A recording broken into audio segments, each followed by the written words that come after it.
One last note on tuning. What I did was I picked one of the biggest props that I have. It's called a 14.4 wide blade. It's not really recommended for this engine.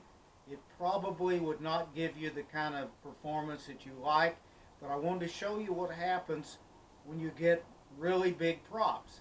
You can actually take data and determine whether or not you need a bigger prop as long as the pipe is long. So in this particular case, the pipe is 21 inches long, and everything works basically the same way. Now, I mentioned in the other video that sometimes you need to open up the needle valve. In this case, I've already run it. I cheated.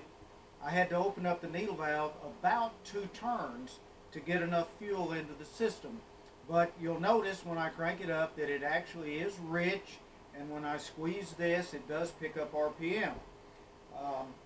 So I can't really tell you, even after we run it, whether the pipe is long enough or too short, because if you only have one datum point, you don't know. So if you were going to run a prop this big, you'd maybe stretch it out another few inches and then shorten it until you get the curve that you're looking for.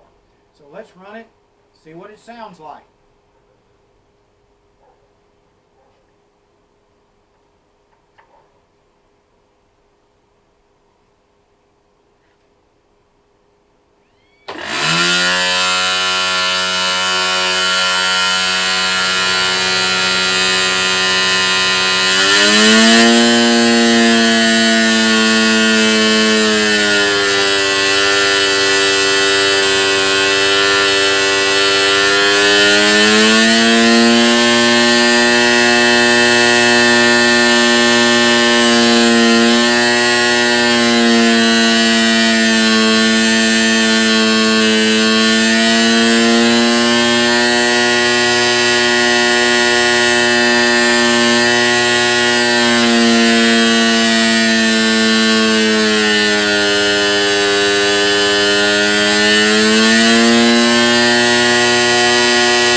Peak RPM was about 7,200, less than half of the other props. So with the pipe tuned right, you can get a really wide range of data, and that's going to help you, because the people who solve the engine problem and the aerodynamic problem, they're the ones that are going to win the competition.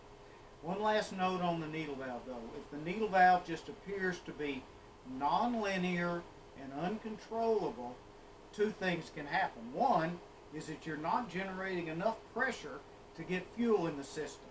And at very low RPMs, the diameter back here sometimes needs to be a little bit smaller.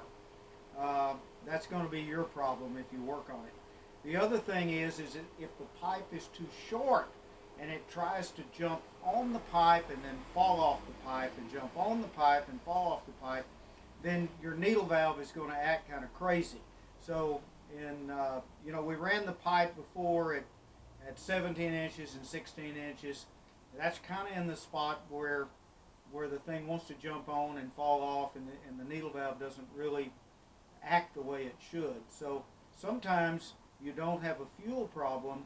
You may in fact have a pipe or a combination prop pipe problem. So these things are tricky, and you have to listen and learn, but you can always default to a longer pipe. Start long and short. Don't start short and go longer.